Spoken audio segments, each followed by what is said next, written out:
Assalamualaikum warahmatullahi wabarakatuh. Innal hamdalillah nahmaduhu wa nasta'inuhu wa nastaghfiruh wa na'udzu billahi min shururi anfusina wa min sayyiati a'malina. May yahdihillahu fala mudilla lahu wa may yudlil fala hadiya lahu. Wa asyhadu an la ilaha illallah wahdahu la syarika lah wa asyhadu anna Muhammadan abduhu wa rasuluh. Ya ayyuhalladzina amanu taqullaha haqqa tuqatih wa la tamutunna illa wa antum muslimun. Ya ayuhan nasu taqu rabbakumul ladzi khalaqakum min nafsin wahidah wa khalaqa minha zawjaha wa batha minhuma rijalan katsiran wa nisaa'a wattaqullaha alladzi tasaaluna bihi wal arham innallaha kana 'alaikum raqiba. Ya ayyuhalladzina amanu taqullaha wa qulu qawlan sadida yuslih lakum a'malakum wa yaghfir lakum dhunubakum wa man yuti'illaha wa rasulahu faqad faza fawzan 'azima amma ba'd.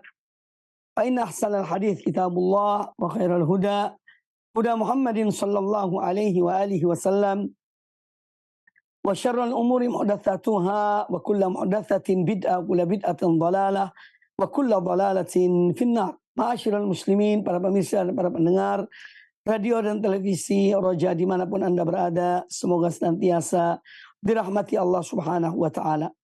Alhamdulillah, pada kesempatan yang baik ini kita kembali bertemu dalam kajian Kitab Riyadhus Shalihin min kalami Sayyidil Mursalin sallallahu alaihi wa alihi wasallam yang ditulis oleh Imam Abu Zakaria Yahya bin Sharaf An-Nawawi rahimahullah taala rahmatan wasi'ah.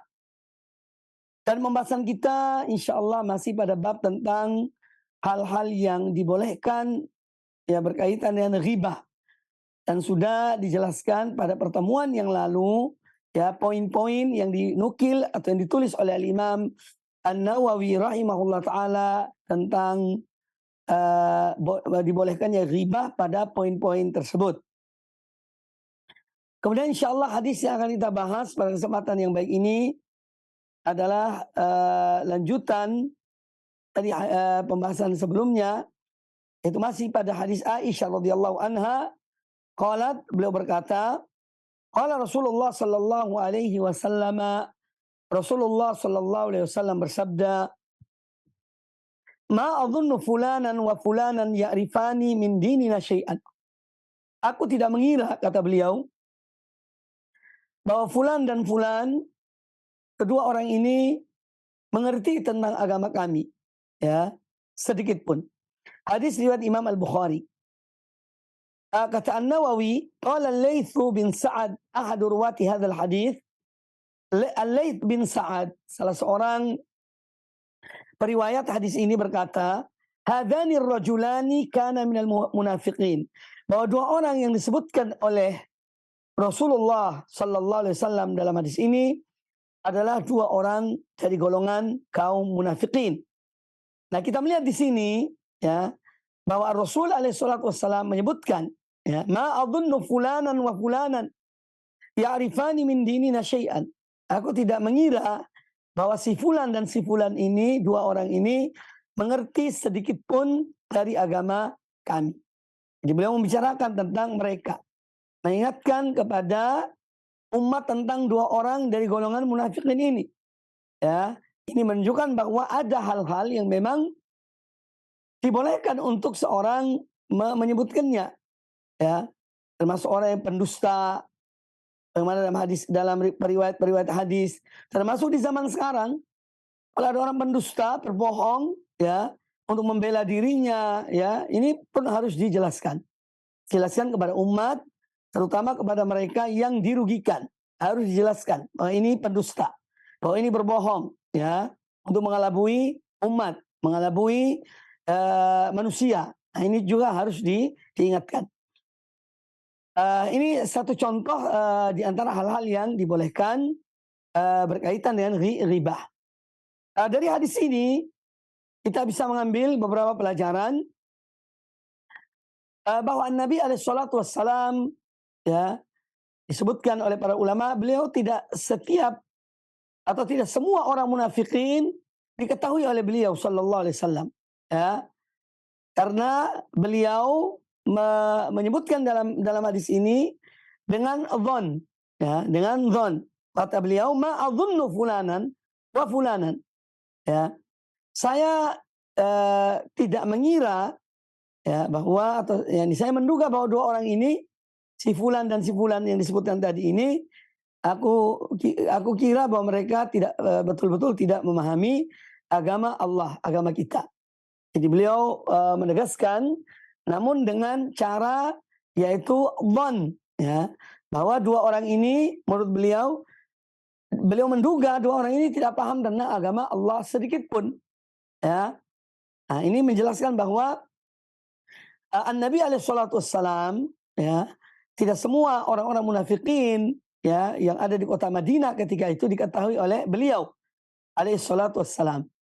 Kemudian juga hadis ini menjelaskan bahwa ada sebagian dhon yang dibolehkan. Karena memang disebutkan dalam hadis-hadis Nabi Sallam, juga dalam Al-Quranul Karim, tentang larangan kita berprasangka buruk. Ya, karena sebagian prasangka itu adalah tidak benar.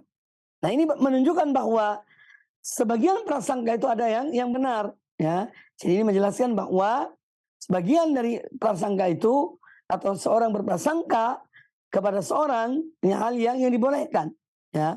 Apalagi ada gejala-gejalanya, ada fenomena-fenomenanya, ya, ada isyarat-isyarat ke sana. Maka kita boleh saja berprasangka kepada orang tersebut, ya, walaupun tidak memastikan. Nanti realita yang akan memastikannya. Nah, kita melihat di sini bahwa Nabi alaihissalam ketika menyebutkan hadis ini, beliau ini dalam rangka mengingatkan kepada kaum muslimin tentang dua orang tersebut, ya. Beliau dalam rangka mengingatkan kepada kaum muslimin dari bahaya dua orang ini. Kata beliau, kelihatannya, ya, aku mengira bahwa dua orang ini tidak paham sedikit pun dari agama kita, dari agama Allah Subhanahu wa taala. Kemudian hadis ini juga menjelaskan dibolehkannya seorang membuka, ya, tentang keadaan orang yang diketahui bahwa orang ini munafik, ya, bahwa orang ini munafik, bahwa orang ini pendusta, bahwa orang ini adalah kadzdzab, itu dibolehkan.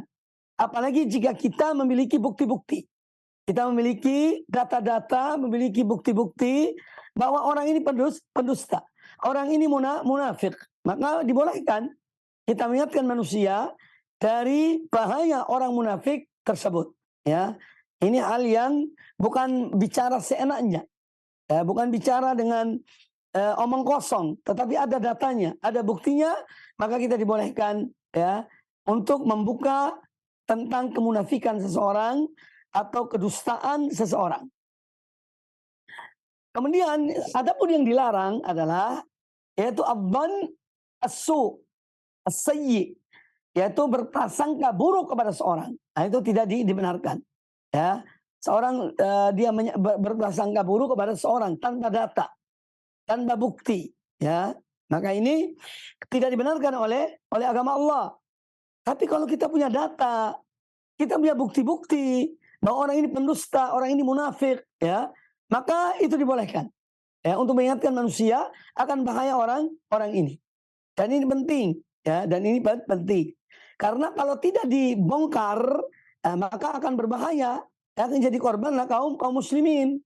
Orang-orang yang mempercayainya, orang-orang yang memberikan kepercayaan kepadanya, ini yang nanti akan dirugikan. Ya, oleh karena itu sudah merupakan hal yang bahkan bisa jadi wajib untuk membuka, yakni kedustaan, kemunafikan seseorang. Dan ini tidak masuk bagian yang dilarang, ya, atau termasuk ghibah yang dibolehkan dalam rangka menjelaskan tentang kemunafikan seseorang atau kedustaan seseorang.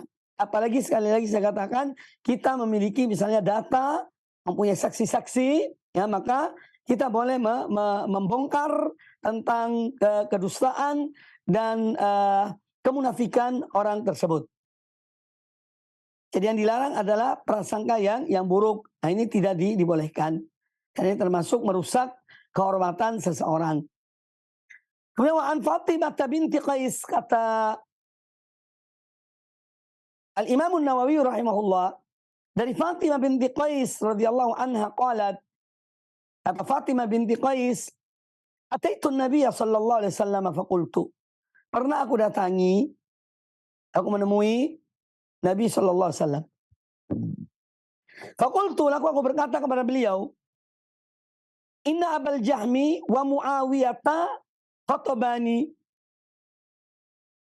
Kata wanita ini kepada Nabi alaihi salatu wassalam, bahwasanya Abul Jaham dan Muawiyah itu meminang aku. Kata wanita ini kepada Nabi alaihi salatu wassalam. Dan wanita ini ketika datang kepada beliau, yaitu Fatimah binti Qais, ketika datang kepada Nabi alaihi salatu wassalam, tujuan beliau adalah untuk apa? Untuk meminta nasihat. Untuk meminta nasihat. Ya, karena ada dua orang yang minta kepada aku. Ya, yang pertama minta adalah Abu Al-Jaham. Ya, kemudian juga yang kedua adalah Muawiyah. Ya.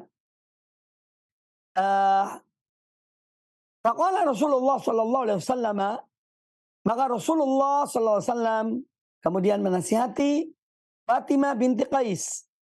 Amma Muawiyah fasu'luq la mala lahu. Adapun Muawiyah, kata Nabi alaihi wasallam, adapun Muawiyah, dia seorang yang su'luq, seorang miskin, seorang fakir, ya, yang dia tidak punya harta. Wa amma Abul Jahmi fala yadau asah an atiqihi. Adapun Abul Jaham, dia adalah orang yang tidak pernah tidak meletakkan tongkatnya, ya, di pundaknya. Hadis ini muttafaqun alaih. Wa fi riwayatin li Muslimin, dalam satu riwayat, ya, dalam satu redaksi dalam riwayat Imam Muslim, kata Nabi alaihi salatu wassalam, wa amma Abul Jahmi fadarrabun lin nisa. Adapun Abul Jaham adalah seorang yang selalu memukul wanita, jadi memukul istri-istrinya. Ini peringatan dari Nabi alaihi salatu wassalam. Nah, di dalam hadis ini kita melihat, ya, dan menyaksikan bahwa Fatimah binti Qais radhiyallahu anha datang kepada Nabi alaihi salatu wassalam. Dia ingin meminta nasihat dari beliau. Karena ada dua orang yang meminang beliau. Nah, mungkin ada yang bertanya, apa boleh seorang wanita dipinang oleh dua orang secara sekaligus? Tentu jawabannya tidak benar, tidak dibenarkan. Artinya begini, bahwa apabila seorang wanita sedang dipinang atau dilihat oleh seseorang, dia ingin menikahi wanita itu, ya, maka tidak dibenarkan orang lain melihat wanita itu dulu sebelum dia berikan keputusan kepada yang melihat pertama kali. Jadi orang pertama melihat wanita ini, ya, kemudian ya apa putusannya? Dia harus putuskan mau atau tidak. Kalau dia mau menerima lelaki itu, maka tentu tidak boleh ada orang lain yang melihatnya atau meminangnya atau melihatnya. Nah, di sini wallahu alam kita melihat di sini disebutkan dua orang, ya, Abul Jaham dan Muawiyah. Wallahu taala alam, kelihatannya dalam hadis ini bahwa mereka tidak saling mengetahui, ya. Artinya Muawiyah tidak mengetahui bahwa Fatimah binti Qais sedang dipinang oleh Abul Jaham, atau sebaliknya. Abul Jaham tidak mengetahui bahwa wanita ini, Fatimah binti Qais, sedang dipinang oleh Muawiyah, ya. Dan ketika itu mungkin dalam waktu yang tidak jauh, dalam jarak yang dekat, ya. Sehingga wanita ini sebelum memberikan jawaban kepada yang pertama atau yang pertama yang meminangnya, ya, ternyata sudah ada lagi orang kedua yang meminangnya, sehingga beliau mendatangi Nabi alaihi salatu wassalam dan menginformasikan tentang hal tersebut, ya. Kalau ada dua orang yang melihat aku, meminang aku, ya. Nah, kemudian Nabi alaihi salatu wassalam mengarahkan kepada Fatimah binti Qais radhiyallahu anha tentang dua orang ini. Ya, karena ini dalam hal meminta nasihat. Maka Nabi SAW menyebutkan sifat dari dua orang ini. Adapun yang pertama Muawiyah, dia seorang fakir, seorang yang tidak punya apa-apa, ya, tidak punya harta la mala lahu. Sedangkan Abu Jaham seorang yang tidak pernah meletakkan ya, kayu, tongkat, rotan di pundaknya. Ya, kemudian ditafsirkan oleh riwayat Imam Muslim bahwa dia seorang laki-laki atau seorang suami yang sering memukul istri-istrinya. Nah, ini artinya nasihat dari Nabi SAW. Dan beliau menyebutkan sifat mereka. Dan ini tidak dikategorikan sebagai ghibah. Karena dalam rangka menasihati. Ya, sebagaimana yang sudah dijelaskan oleh Al-Imam An-Nawawi rahimahullah yang telah kami bahas pada pertemuan yang lalu. Salah satu hal yang dibolehkan menyebutkan tentang seseorang tatkala ada orang yang meminta nasihat pada kita dan kita tahu tentang orang tersebut. Ya, sebagaimana saya contohkan waktu itu. Ya, ada seorang anak perempuannya dipinang oleh seseorang. Maka si ayah wanita ini dia tidak tahu betul tentang yang meminangnya, yang meminang anaknya, putrinya. Maka dia bertanya kepada seseorang yang tahu tentang yang meminang tersebut. Ya. Jika dia mengetahui misalnya bahwa yang meminang itu seorang laki-laki yang kurang baik, misalnya meninggalkan sholat, atau dia misalnya peminum, minum khamr, atau dia pemakai obat-obat terlarang, maka dia wajib memberitahukan kepada orang yang meminta nasihat tadi. Ya. Agar jangan menerima. Karena orang ini misalnya meninggalkan sholat 5 waktu. Orang ini misalnya peminum atau pemakai ya, obat-obat terlarang. Harus diberitahukan. Ini dalam rangka nasihat. Ya. Apalagi orang yang bertanya betul-betul teman baik kita misalnya, dia ingin pendapat kita atau masukan dari kita, ya, dan kita tahu tentang laki-laki yang meminang anak perempuannya, ada hal-hal yang ada catatan-catatan, ya, maka kita boleh mengingatkan orang yang meminta nasihat itu supaya jangan menerima lelaki tersebut sebagai menantunya, jangan, karena ini juga akan berdampak pada rumah tangganya. Nah, ini contoh nasihat dalam hal berkaitan dengan hal yang dibolehkan dalam ghibah. Tetapi sebagaimana saya katakan tadi, ya, bahwa semua itu ada pada batasnya. Ini dalam pertemuan yang lalu. Kita tidak boleh menambahi sesuatu kecuali yang kita tahu saja tentang orang yang misalnya dalam contoh tadi orang yang meminang anak tersebut, anak perempuan itu. Kita hanya menyebut apa yang kita ketahui. Jangan memfitnah, jangan menambahi yang tidak dikerjakan oleh anak laki-laki tersebut. Ya, ini tidak dibenarkan. Jadi sebatas itu nasihat yang penuh kejujuran, benar-benar karena Allah Subhanahu wa taala. Nah, hadis ini tentu menjelaskan kepada kita tentang bolehnya seseorang mendengar perkataan wanita yang bukan mahramnya. Apalagi dalam hal berkaitan dengan pertanyaan. Ya, sebagaimana Fatimah binti Qais datang kepada Nabi SAW dan beliau bukan mahramnya, ya. Nah, dia bertanya. Nah, ini menunjukkan bolehnya mendengar suara seorang wanita yang bukan mahram kita, ya, jika hal itu untuk bertanya, misalnya dia meminta fatwa dan yang lainnya. Ini hal yang dibolehkan. Kemudian disebutkan di sini bolehnya seorang berkhidbah pada khidbah orang yang sebagai orang kedua kalau diketahui bahwa orang pertama itu ditolak. Ya, ini sebagaimana saya jelaskan tadi. Jika ada seorang laki-laki berkhidbah kepada seorang wanita, ya, meminang seorang wanita, pada dasarnya dalam keadaan menunggu jawaban, itu tidak boleh ada yang meminang atau laki-laki yang lain yang meminang. Selama itu belum ada kejelasan.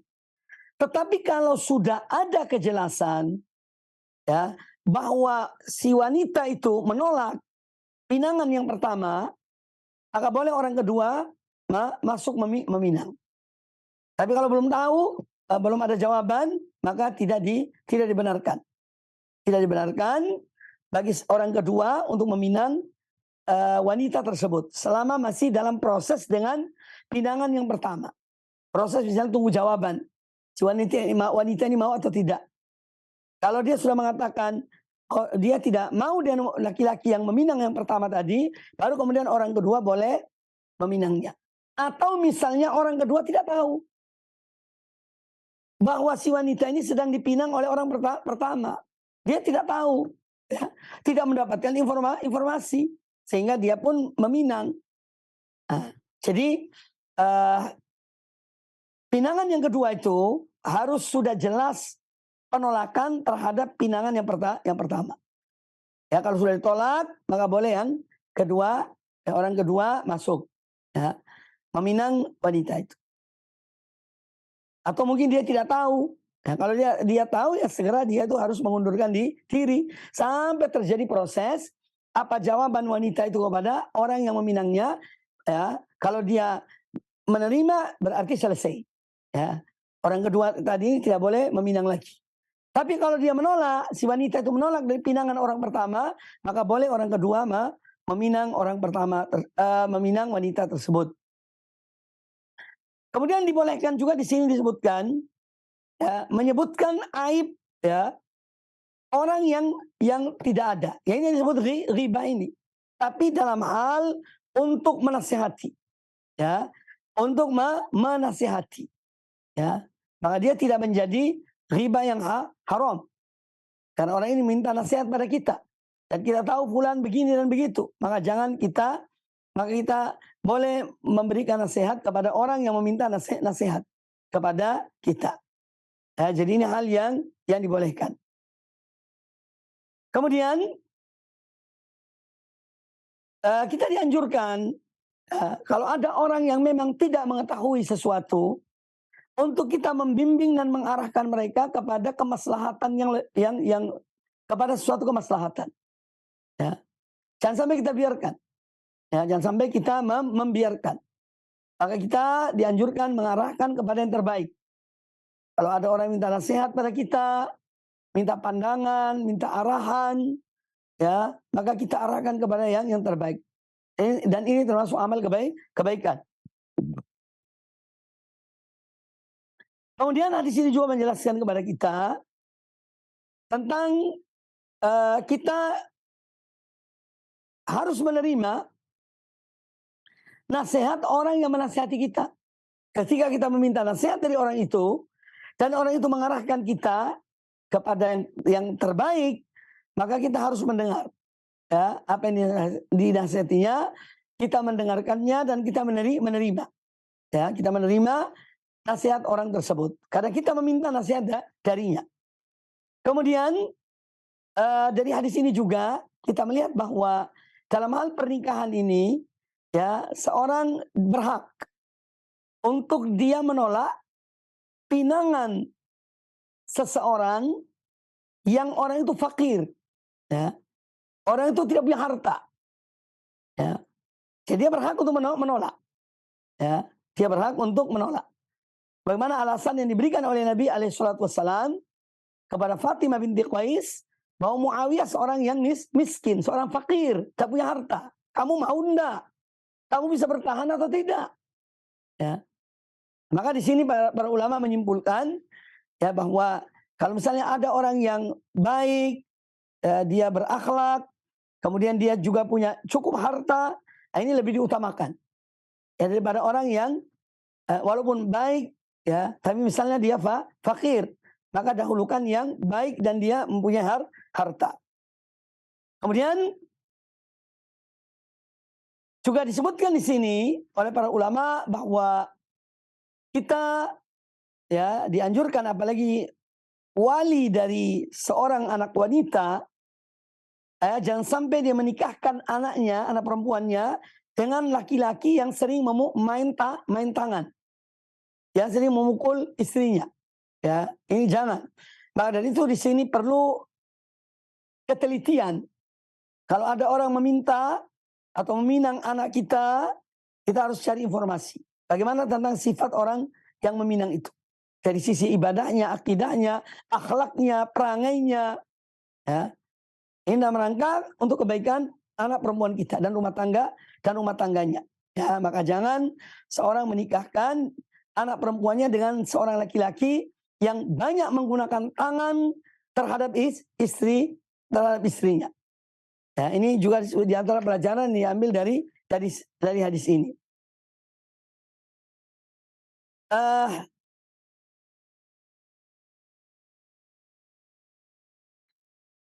Kemudian di sini juga memberikan pelajaran kepada kita memberikan pelajaran kepada kita tentang adanya al-kufu dalam menikah, ya, kesetaraan. Ya, itu lebih utama, walaupun kufu yang sebenarnya adalah agama. Itu yang paling tinggi adalah agama. Ya, al-kafa'ah, al-kufu itu adalah agama. Namun ada juga sisi lain yang bisa menjadi pertimbangan. Kemudian hadis yang berikutnya, kata Imam An-Nawawi rahimahullah ta'ala, wa an Zaid bin Arqam radhiyallahu anhu qala, dari Zaid bin Arqam radhiyallahu anhu, beliau berkata, kharajna ma'a Rasulillah sallallahu alaihi wasallam fi safarin. Ya. Kharajna ma'a Rasulillah sallallahu alaihi wasallam fi safarin asaban nasa fihi syiddatun. Pernah pada suatu saat kami keluar bersama Rasulullah SAW dalam sebuah perjalanan yang mana pada saat itu ya betul-betul terjadi kesulitan. Ya, terjadi kesulitan ya di saat perjalanan tersebut. Jadi perjalanan tersebut diadakan di waktu yang dalam keadaan sulit, ya, dalam keadaan sulit. Faqala Abdullah bin Ubay, maka Abdullah bin Ubay bin Salul, pimpinan kaum munafikin, itu berkata, la tunfiqu ala man inda Rasulillah. Ya, jangan kalian menginfakkan harta kalian kepada orang-orang yang tinggal bersama Rasulullah. Ya, hatta yanfaddu, sampai mereka meninggalkan beliau. Ya.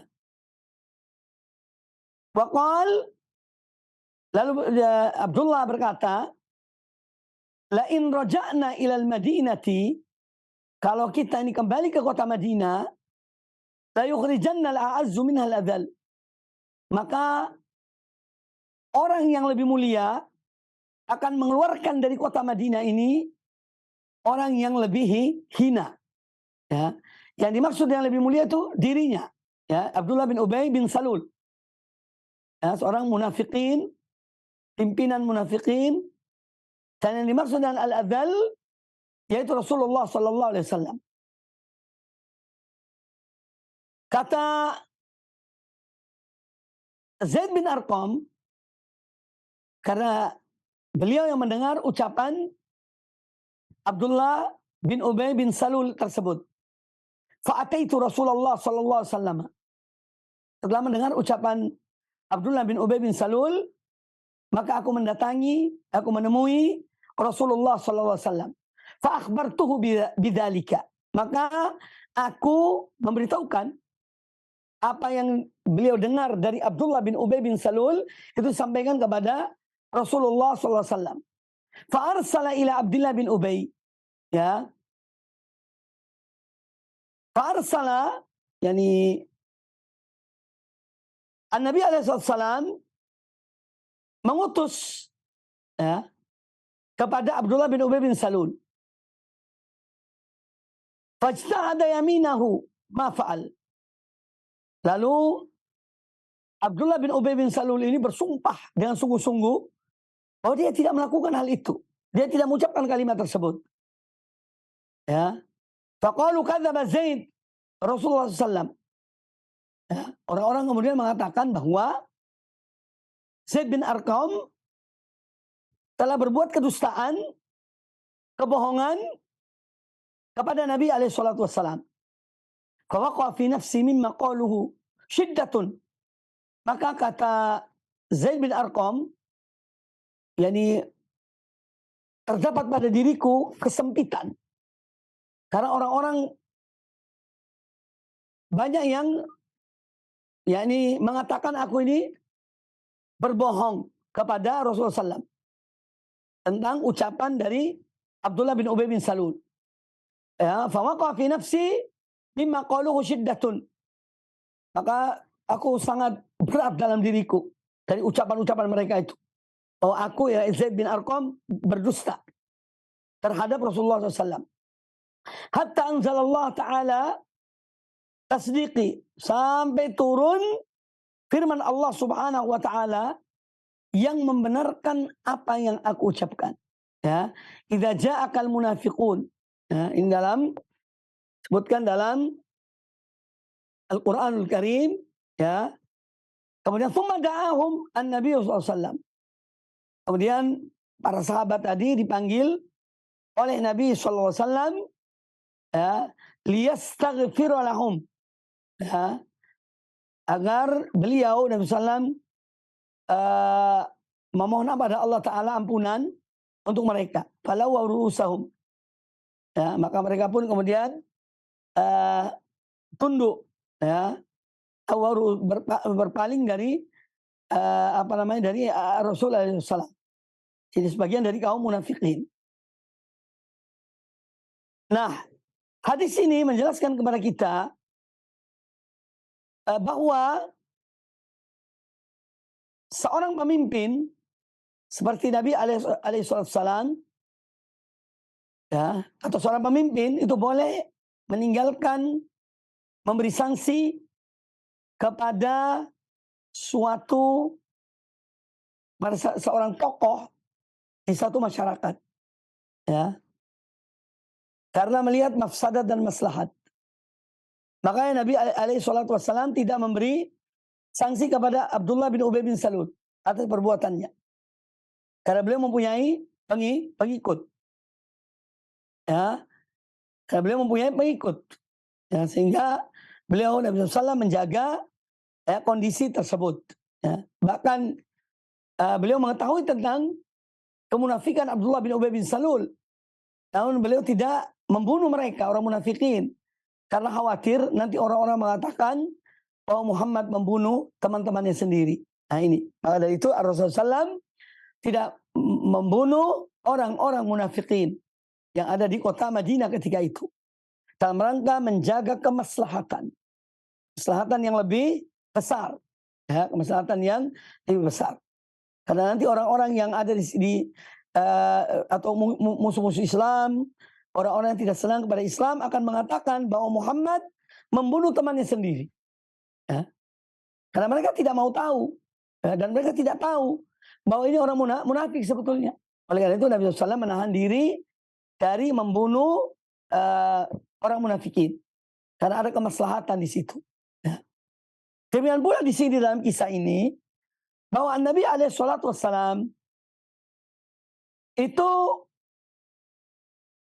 tidak memberi sanksi kepada Abdullah bin Ubay bin Salul dalam ucapannya tadi, ya, karena mengingat, ya, kemaslahatan. Ya, dia Abdullah bin Ubay bin Salul mempunyai banyak pengikut, punya banyak pengikut, dan bisa mudah terpengaruh mereka, terprovokasi oleh apa yang dilakukan terhadap Abdullah bin Ubay bin Salul. Maka dari itu Nabi SAW menahan diri dan tidak memberi sanksi kepada Abdullah bin Ubay bin Salul. Nah, ini hal yang dibolehkan. Artinya tindakan seorang pemimpin seperti hal ini hal yang dibolehkan.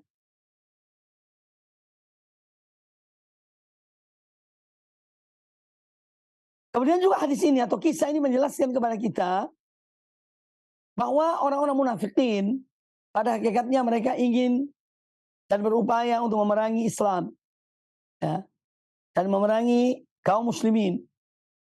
Itu pada hakikatnya, ya, orang-orang munafikin. Jadi kita harus waspada dan berhati-hati tentang tindakan orang-orang munafikin yang menyusup masuk dalam barisan kaum muslimin. Dan mereka berbahaya. Mereka tidak menghendaki kebaikan bagi umat Islam. Yang mereka hendaki adalah kehancuran bagi umat Islam. Keburukan menimpa kaum muslimin. Itu yang mereka inginkan. Ya, dari golongan kaum munafikin. Sejak dahulu. Mulai zaman Rasulullah SAW. Ya, ketika munculnya orang-orang munafikin di kota Madinah. Sampai hari ini. Ya, tidak ada orang munafikin yang menginginkan kebaikan bagi kaum muslimin. Kemudian juga bahwa seorang terkadang diuji oleh Allah Subhanahu wa taala seperti Zaid bin Arqam, ya, yang dia diuji oleh Allah taala dengan ujian yang disebutkan dalam kisah ini, bahwa dia dituduh berdusta terhadap Nabi SAW dan belum mendapatkan tekanan ketika tinggal bersama kaum muslimin di sana di kota Madinah, tapi kemudian Allah memberikan jalan keluar kepada beliau. Ya, maka fa inna ma'al usri yusran. Kita tidak boleh khawatir, kita harus yakin. Yakin pada Allah Ta'ala bahwa sesudah kesulitan pasti akan datang kemudahan. Ya, ini harus kita yakini dan percaya pada Allah Ta'ala. Orang mukmin harus thiqah billah, harus yathiq billah, harus yakin betul kepada Allah Subhanahu wa Ta'ala. Tidak boleh kita ragu. Kalau kita mendapatkan kesulitan, pasti sesudah kesulitan itu akan ada kemudahan. Ya, jangan khawatir. Karena Allah menguji hamba-hambanya dan apa yang Allah kehendaki untuk mengangkat derajat mereka, untuk mengampuni dosa mereka. Ya, ujian-ujian itu untuk mengangkat derajat mereka di sisi Allah dan untuk mengampuni, menghapus dosa-dosa mereka. Kemudian hadis yang berikutnya. Tentu dari kisah yang kita bacakan tadi itu, yaitu bolehnya kita berbicara tentang seseorang. Zaid bin Arqam menyampaikan berita ini kepada Nabi SAW. Pak Abdullah bin Ubay bin Salul mengatakan begini dan begitu. Dan dia adalah seorang munafik. Ya, jadi boleh kita, ini tidak termasuk ribah. Ini tidak termasuk ribah. Ketika menyampaikan berita tentang apa yang dilakukan oleh orang munafik, ya, orang yang benci kepada Islam, kita laporkan kepada pemimpin atau kepada pihak keamanan atau orang yang punya wewenang. Ini bukan termasuk ribah. Kemudian hadis yang berikutnya, wa an Aisyah radhiyallahu anha qalat, dari Aisyah ummul mukminin radhiyallahu anha, beliau berkata, qalat Hindun imra'atu Abi Sufyan lin Nabi sallallahu alaihi wasallam. Hindun, istri dari Abu Sufyan. Beliau itu pernah datang kepada Nabi alaihissalam. Kemudian beliau menyampaikan, ya, sang istri ini menyampaikan kepada Nabi alaihissalam tentang suaminya. Inna Abu Sufyan rajulun syahih. Sesungguhnya Abu Sufyan ini seorang yang pelit. Ya. Walaysa yu'tini ma yakfini wa waladi. Dia kalau memberikan duit, ya, berikan belanjaan lah ibaratnya kita sekarang ini, itu beliau memberikan tidak cukup. Tidak mencukupi untuk aku dan untuk anakku. Illa ma akhadtu minhu. Kecuali kalau aku ambil lagi, ya, dari hartanya. Wa huwa la ya'lam. Sedang dia tidak mengetahui. Jadi Hindun kadang-kadang ngambil, ya, dari uang Abu Sufyan, dan Abu Sufyan tidak mengetahui ketika dia mengambilnya. Maka ketika Hindun bertanya kepada Nabi alaihissalam dan melaporkan tentang suaminya dan apa yang dia lakukan, maka kata Nabi alaihissalam, khudhi ma yakfiki wa waladiki bil ma'ruf. Ambillah, ya, yang mencukupi untuk dirimu dan untuk anakmu. Ya, ambil seperlunya. Ya, sesuai hajatmu untuk mencukupi kamu dan anakmu. Hadis ini muttafaqun alaih, dikeluarkan oleh Imam Bukhari dan Imam Muslim. Nah, di dalam hadis ini juga satu contoh tentang orang yang meminta fatwa kepada Nabi alaihissalam, yaitu Hindun, ya, binti Utbah. Ya, dia adalah istri dari Abu Sufyan radhiyallahu an. Dia menyampaikan kepada Nabi alaihissalam bahwa Abu Sufyan ini orang yang pelit, orangnya bakhil. Kalau dia memberikan duit, itu tidak mencukupi untuk diriku dan anakku. Maka aku mengambil dari hartanya tanpa sepengetahuannya. Ini apa ini? Boleh apa tidak ya Rasulullah? Karena suamiku pelit. Maka aku ambil yang mencukupi untuk diriku dan anakku. Dari harta Abu Sufyan tanpa sepengetahuannya. Maka Rasulullah kemudian mengatakan, khudhi ma yakfiki. Silahkan. Boleh. Kamu mengambil yang mencukupimu dan mencukupi anakmu.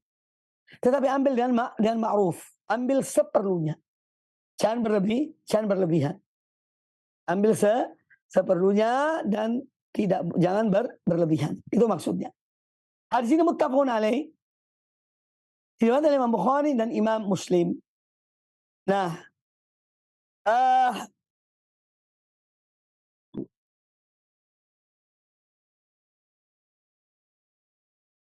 dalam hadis ini, yaitu di antara pelajaran yang diambil adalah bolehnya ya seorang menyebut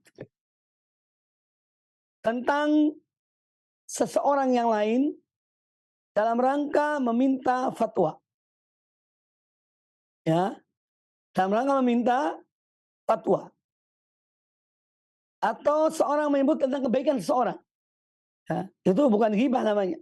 Si fulan Masya Allah orangnya baik, orang yang ini. Itu dibolehkan. Atau dia ingin meminta fatwa kepada orang yang alim. Seperti dalam hadis ini. Hindun menyebutkan bahwa suaminya Abu Sufyan itu orang yang pelit. Ya, rajulun syahih. Orang yang sangat pelit. Ya, jadi itu dibolehkan.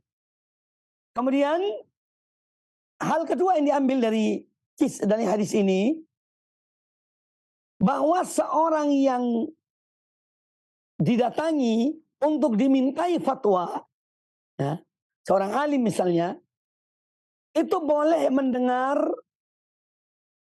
ya pengaduan orang yang datang mengadu kepadanya. Meskipun orang yang diadukan itu tidak ada. Tidak hadir di tempat tersebut. Seperti dalam kisah ini. Ketika Hindun datang mengadu kepada Nabi SAW perihal suaminya, itu suaminya tidak ada di situ. Ya. Suami dalam keadaan ghaib, sedang tidak ada di tempat itu. Jadi, dan ini banyak kejadian, misalnya ada beberapa wanita atau istri atau mungkin suami yang datang kepada sebagian ustadz, ya, mereka mengadu tentang suami mereka, ya, atau suami mengadu tentang istrinya.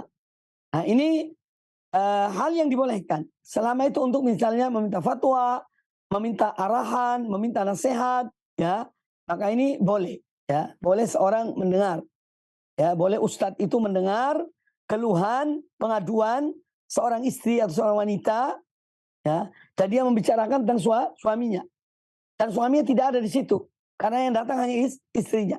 Itu hal yang dibolehkan. Ya. Namun ketika kita akan menghukumi, dan ini tentu sering terjadi, ya, dan saya mengalaminya, seorang yang didatangi dan dimintai pengaduan atau diadu tentang sesuatu, itu jangan serta-merta juga mempercayai apa yang disampaikan oleh orang yang mengadu. Ya. Apalagi kita hidup di zaman yang banyak kebohongannya, banyak kepentingannya, banyak orang mau menang sendiri. Ya, banyak istri mau menang sendiri, atau suami mau menang sendiri, sehingga dia menjelek-jelekan istrinya, atau istri menjelek-jelekan suaminya. Nah, dalam kondisi seperti ini, alangkah baiknya kita tidak hanya mendengar dari satu pihak. Ya. Kalau istri mengadu kepada kita, ya, alangkah baiknya kita pun pada kondisi pada saat yang lain kita memanggil yang laki-laki, yang suaminya, ya, tanpa ada istrinya.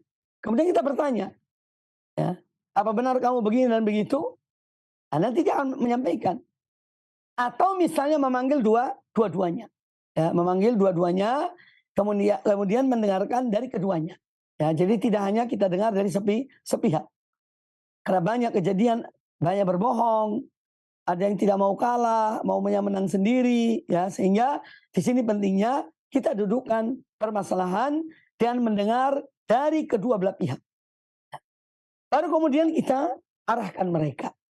Ya, baru kita arahkan mereka. Kemudian di sini juga memberikan pelajaran kepada kita, ya, tentang kewajiban untuk memberi nafkah yang mencukupi istri dan anak. Ini kewajiban suami. Ya, kepala rumah tangga mempunyai kewajiban untuk memberikan nafkah kepada istri dan anak-anaknya. Termasuk pembantu. Ya, kalau kita punya pembantu, ya dia juga kita berikan, ya, upah kepada pembantu tersebut. Ini atau nafkah. Dan ini menjadi kewajiban orang yang kepala rumah tangga itu. Ya. Kemudian di antara pelajaran yang diambil dari hadis ini, bolehnya seorang yang ditanyai sesuatu, ya, dan yang datang hanya satu orang, pihak yang diadu itu tidak datang, ya, boleh kita memberikan putusan. Karena dalam kisah ini yang datang itu hanya Hindun, hanya istri kepada Rasulullah SAW. Kemudian Rasulullah SAW memutuskan putusan ini, ya, tanpa ada suaminya. Tanpa ada suaminya. Ya, khudhi ma yakfiki wa waladiki bil ma'ruf. Kata Nabi SAW kepada Hindun, ambillah yang mencukupi kamu dan mencukupi anakmu. Ambil yang ma'ruf. Ya. Ambil yang cara yang baik, seperlunya, jangan berlebihan. Ya. Jadi seorang boleh memberikan fatwa walaupun pihak yang satunya tidak ada. Ini dibolehkan. Ya, tetapi kita harus betul-betul menanyakan kepada orang yang datang tersebut tentang apa yang dia sampaikan. Apa betul itu, apakah itu benar atau tidak benar? Ya. Jika itu benar, maka kita boleh memutuskan sesuatu. Jadi kalau kita yakin betul bahwa apa yang disampaikan oleh orang ini, karena orang ini jujur, ya, tentang misalnya tentang suaminya atau tentang istrinya, maka kita boleh memberikan fatwa, ya, tanpa harus mendengar dari pihak yang kedua, yang tidak hadir di saat itu. Kemudian tidak bolehnya seorang mensifati orang lain dengan yang berlebihan. Makanya saya selalu mengatakan, kalaupun kita memberitahukan pada seorang bahwa fulan ini begini, ya, maka tidak boleh berlebihan. Jangan mengada-ngada tentang orang ini. Sebutkan apa adanya. Jangan yang berlebihan. Jangan sampai memfitnah terhadap orang tersebut. Ya. Makanya kita melihat di sini dalam hadis ini bahwa Hindun itu hanya berbicara tentang Abu Sufyan satu hal saja. Ya. Mungkin Hindun tahu beberapa aib yang lain, tapi beliau tidak membicarakannya. Ya. Hindun hanya mengatakan bahwa Abu Sufyan seorang yang pelit. Ya. Dia kalau berikan, ya, uang belanja itu tidak cukup untuk aku dan anakku. Makanya aku mengambil sebagian dari hartanya dan dia tidak tahu. Itu laporan dari Hindun kepada Rasulullah SAW. Nah, jadi yang disebutkan di sini hanya apa yang ada pada Abu Sufyan. bahwa dia seorang yang pelit, tidak lebih dari itu. Demikian pula dalam mengadu kepada seorang tentang hal yang kita adukan, itu jangan berlebihan, jangan menambah-nambah sesuatu yang tidak ada pada orang tersebut. Itu namanya fitnah. Itu namanya memfitnah orang itu. Ya. Dan fitnah lebih besar dosanya daripada riba. Dan ini termasuk dalam hal ini yang kita baca sekarang, riba yang dibolehkan. Kemudian hadis ini juga menjelaskan pada kita tentang kewajiban orang tua untuk membiayai anaknya. Jadi orang tua tidak hanya wajib membiayai istrinya, tapi juga anak-anaknya sesuai dengan kebutuhan mereka. Sesuai dengan kebutuhan mereka. Nafkah kita kepada anak kita yang duduk di SD, misalnya masih SD, tidak sama dengan nafkah kita kepada anak kita yang duduk di bangku kuliah. Tentu beda. Ya, masing-masing sesuai dengan kebutuhannya. Dan itulah keadilan. Ya. Bukan disamaratakan, tapi sesuai kebutuhan. Ya. Dan tentu berbeda antara anak yang sekolah di SD dan anak yang kuliah yang di bangku kuliah. Ya, nafkahnya berbeda, kebutuhannya berbeda. Ya. Jadi harus sesuai dengan kebutuhan masing-masing. Kemudian apabila seorang suami tidak memberi nafkah kepada seorang istri, ya maka dia dibolehkan dia untuk melaporkan dan meminta haknya. Ya, suami tidak memberi nafkah. Ya, apalagi kadang-kadang sekarang ini ada suami yang pergi, menghilang, meninggalkan istri dan anak-anaknya tanpa memberi nafkah. Anak ini dipelihara oleh istrinya. Nah, ini salah satu bentuk kezaliman. Ya. Salah satu bentuk kezaliman, ya, dan jangan sampai terjadi. Ya. Kadang-kadang ada suami-suami yang tidak bertanggung jawab. Mereka meninggalkan istri mereka, anak mereka tanpa memberikan bekal, terus menghilang. Ya. Nanti kalau sekian tahun baru muncul. Ya. Padahal yang sudah memberi nafkah itu sudah mengeluarkan harta, ya istrinya. Dan jerih payahnya dia bekerja untuk menafkahi anak-anaknya. Nah, maka perbuatannya adalah dosa besar bagi suami. Suami yang demikian itu dosa baginya. Karena tidak punya rasa tanggung jawab. Kemudian juga seorang istri boleh mengambil dari harta suami jika memang tidak mencukupi, ya, biaya yang diberikan oleh suami kepadanya. Tidak mencukupi untuk keperluan dia dan anak-anaknya. Maka istri boleh mengambil tanpa sepengetahuan suami, mengambil dari harta suaminya untuk berbelanja untuk anak-anaknya dan untuk dirinya. Tetapi secukupnya. Tidak boleh berlebihan. Kemudian juga di sini disebutkan oleh para ulama tentang bolehnya seorang istri keluar dari rumahnya, pergi ke satu tempat, ya, misalnya pergi ke seorang alim untuk meminta fatwa tanpa seizin suaminya. Apalagi kalau dia tahu bahwa suaminya bakal izinkan jika dia akan keluar. Ya, maka itu tidak mengapa. Lama keluarnya itu untuk hal yang bermanfaat, ada kemaslahatannya, maka ini dibolehkan. Sebagaimana dalam kisah ini. Hindun ketika keluar dari rumahnya tanpa sepengetahuan Abu Sufyan. Ya, dan dia datang kepada Rasulullah SAW untuk mengadu tentang permasalahannya. Ya. Kaum muslimin dan kaum muslimat rahimani wa rahimakumullah. Kemudian insyaallah kita akan melanjutkan sedikit, ya, karena memang hari ini tidak ada pertanyaan. Bab tahrimin namimah wa hiya naqlul kalam bainan nas ala jihatil ifsad. Bab berikutnya yang ditulis oleh Al-Imam An-Nawawi rahimahullah berkaitan dengan lisan, ya. Berkaitan dengan benda yang tidak bertulang ini, ya, yang setiap orang memilikinya, ya. Bab tahrimin namimah. Bab tentang diharamkannya an-namimah. Namimah itu mengadu domba, ya. Dijelaskan dalam bab ini.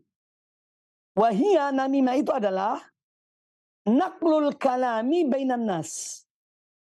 menukil perkataan dari di antara manusia. Dia menukil perkataan dari B, disampaikan kepada si C. Atau dari C kepada X. Dari X kepada Y. Ya. Tujuannya apa? Ala jihatil ifsad. Untuk mengadu domba di antara mereka. Untuk mengadu domba di antara mereka. Nah, ini hal yang diharamkan. Bab tahrim. Tahrim, jadi bab diharamkannya mengadu domba.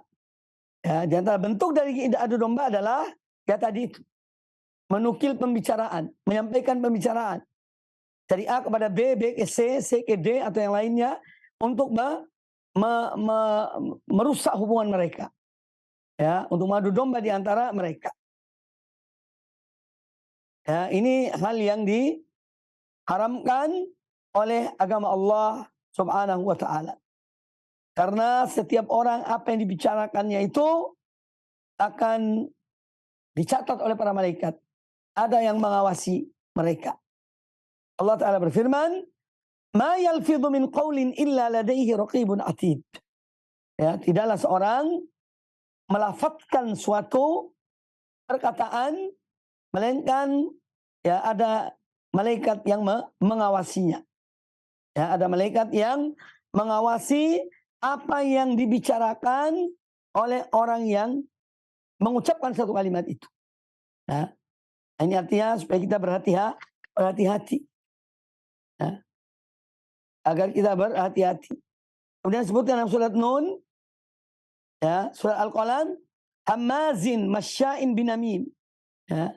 Itu sifat yang buruk adalah orang yang bisanya hanya mencela, kemudian dia berpindah-pindah dari seorang ke orang yang lain hanya untuk menyampaikan perkataan mereka di antara mereka dan untuk mengadu domba di antara mereka. Ini sifat yang tercela, dimurkai oleh Allah Subhanahu wa taala.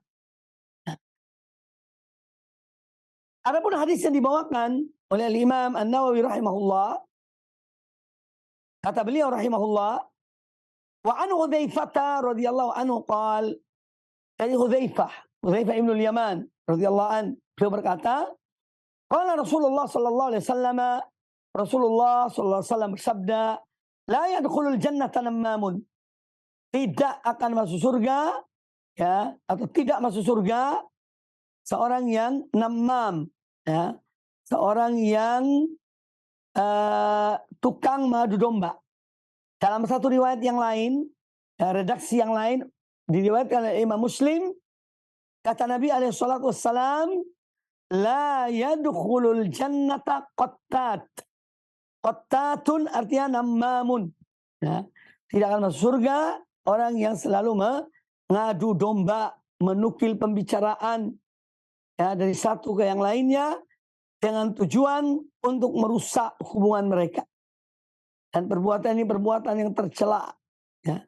Jangan bangga orang yang mempunyai sifat ini, naudzubillah, dari sifat seperti ini, menukil-nukil pembicaraan, ya, untuk mengadu domba di antara kaum muslimin, di antara dua orang yang saling mencintai karena Allah, ya, dihancurkan oleh perbuatan si nammam ini, si pengadu domba tersebut. Maka hati-hati, waspada terhadap para tukang fitnah, ya, yang dia ingin memancing di air keruh dan dia memecahkan persaudaraan mereka. Dia berharap mendapatkan keuntungan. Naudzubillah. Apalagi kalau itu keuntungan duniawi, ya, mengorbankan akhiratnya hanya untuk dunia. Naudzubillah min dzalika.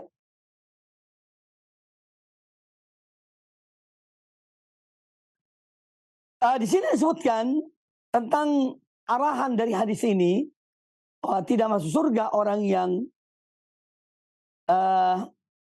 mengadu domba, ya. Ini supaya kita ini berhati-hati dan mewaspadai setiap orang yang datang kepada kita, ya, kadang-kadang bermuka manis, ya, tapi lisannya berbahaya. Waspada kepada orang-orang seperti ini, ya. Dia mungkin memancing pada kita pembicaraan Nanti apa yang kita sampaikan itu disampaikan kepada orang lain, ya, untuk dia mengadu domba antara kita dengan orang lain. Ini para tukang fitnah, para pengadu domba. Maka waspadailah, hati-hatilah, apalagi orang yang kita kadang-kadang tidak mengenal dia secara dekat. Ya. Ternyata orang ini pengadu domba. Nah, ini kita harus lebih waspada. Jangankan orang seperti itu, orang yang kita tahu betul orangnya jujur, itu pun kita tetap berhati-hati. Tetap waspada. Apalagi orang yang tidak jelas, ya, tukang fitnah, ya, bermuka masya Allah, ya, bermuka manis ketika akan mendapatkan informasi dari kita. Ternyata setelah dapat informasi itu dilemparkan kepada orang yang dia ingin kita mengadu domba antara kita dan orang tersebut, ya. Maka lebih banyak diam lebih baik.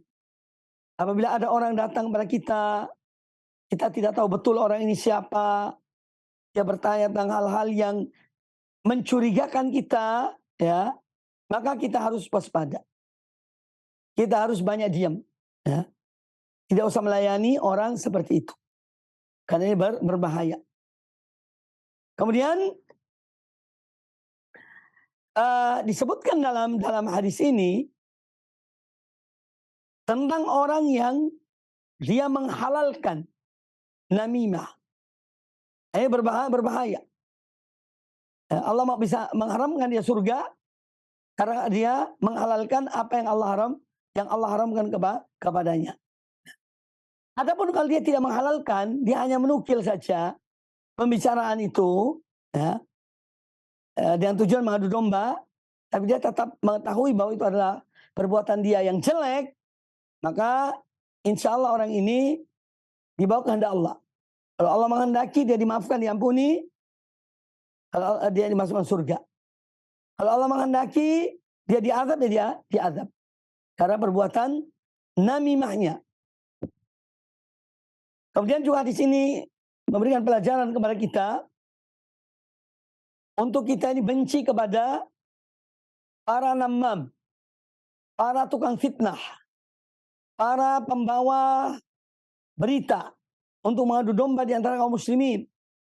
Ya, kita harus tidak boleh mencintai orang seperti itu. Kita harus benci kepada orang itu dan sifat tersebut. Dan Allah benci kepada orang-orang yang berbuat demikian.